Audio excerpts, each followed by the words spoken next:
This segment of Labatt Buffalo Main Event is brought to you by Kaz Electronics, your gadget source with referral rewards. We're back on Labatt Buffalo Main Event along with Bob Gaughan. I'm Brad Ryder, and it's December, so of course the big news last week came from the world of baseball. The Mitchell Report was released. Plenty of big names, plenty of great stories in this 300-plus page document. Bob, what stands out to you about the Mitchell Report? Well, first of all, something that I think you and I may have discussed in the past, Roger Clemens, no shock whatsoever that this guy was on steroids. To me, here's a guy that... Oh, he wasn't, Bob. He's already denied it. Yeah, he's already denied it. Yeah, that's lame. I mean, he goes from Boston to Toronto, and his career really was almost shot in Boston, starts using the steroids, wins a couple of Cy Youngs, and then when they started testing, this was the real proof to me that he was on steroids. When they started testing, he decided, listen, I can't make the full season, so I'm just not going to start the last couple of years until June. So that was no shock. But the Andy Pettitte was a little bit of a shock, and I was really disappointed in his lame come out, oh, if I did anything wrong, then I guess I apologize.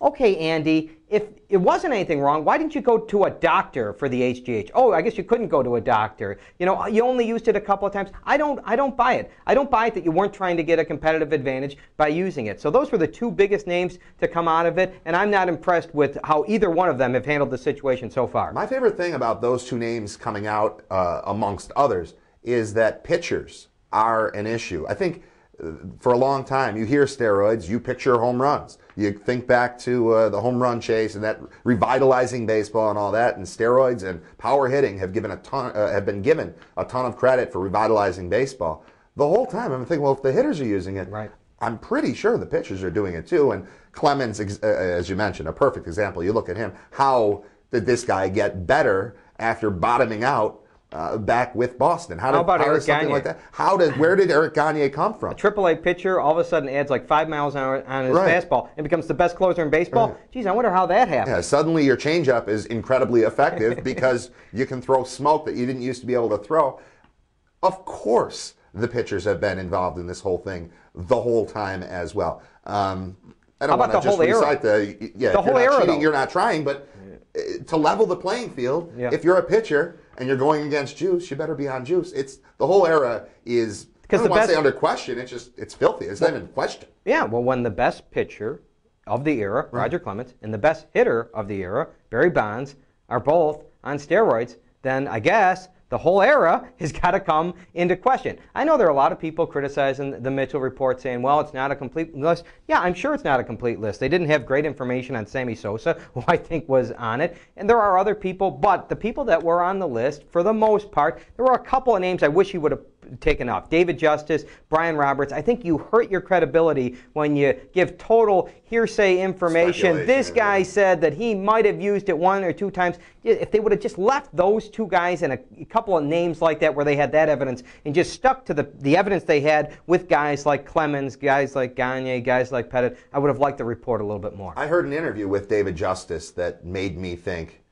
okay, this report doesn't have as much credibility as it's being made out to have. Now, I don't know how much credit I should give to David Justice, or how much credibility, rather, I should give to him, but I'll tell you, listening to him, I believed him. He sounded like the guy that I wanted Barry Bonds to be if he didn't cheat when Game of Shadows came out. If people are accusing you of these things and tainting your accomplishments and you didn't do it, speak up. Tell me about it. Stand on the top of the tallest building, get at the largest press conference you can, call your own, write your own book, whatever you want to do, sue somebody. David Justice at least came out and went, wait a minute, this isn't true. None of this, actually, I think what was in there was true, but he didn't belong in the report. And I bought what he was saying. I've been waiting for a while for somebody to actually stand up and say, no, I didn't do it, as opposed to no comment, but really take a stand and fight for the right to protect their own reputation. And I think David Justice did that. You're right, there are some names that I think got included. But to me, it's not about the individual so much as it's about, we've been watching liars and cheats for a good 10 years in Major League Baseball across the board. Oh, without a doubt. And I think that the whole era, yes, there are some guys that aren't on there, but the guys that got caught, I'm sure like Pete Rose wasn't the only guy that bet on baseball. Right. He was the guy that got caught. So what do you do with a guy like Barry Bonds? Well, if Barry Bonds you don't vote for him to be in the Hall of Fame, then that means Roger Clemens, you don't vote for him to be in the Hall of Fame too. I don't think you can, say, well, they were great up until the time they were taking steroids. No, I mean, if you're going to take the hard line on it, either I think you let both of them in, or you say both of them don't go into the Hall of Fame. And this reopens the debate for Mark McGwire, and it reopens the debate for Sosa down the line. Right. If everyone's dirty, does everybody go in, or does everybody stay out? And that's ultimately what's going to happen as these guys start to become eligible. Some of them, of course, already are. It's Labatt Buffalo Main Event. We'll be back in just a moment with our commentaries to close things out. Check us out online at buffalomainevent.com.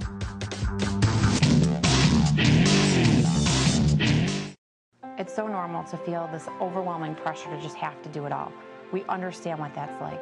Bristol Home and Bristol Village and any other residence that's out there will tell you we see it every day, day in and day out. Families come in, and usually it's at that point where they say, we just don't know what to do anymore. So think about it, don't feel as though you're alone, and ask for help.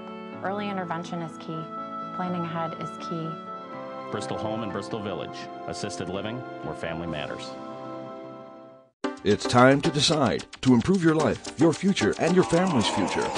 Welder Training and Testing Services can take you into the exciting world of the trained professional welder. In less than 6 months, you'll complete training in the science and hands-on skills of commercial welding, preparing you for employment in a satisfying and well-paying career.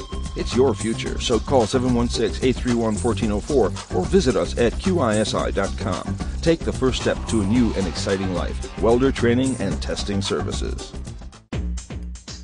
Quality Equipment Distributors, 70 Bembro Drive in Cheektowaga, your ultimate source for safety equipment and non-destructive testing supplies. For manufacturing, construction, or personal use, we offer a complete line of safety gear and expendables that you can order by phone, fax, online, or over the counter, all from quality manufacturers.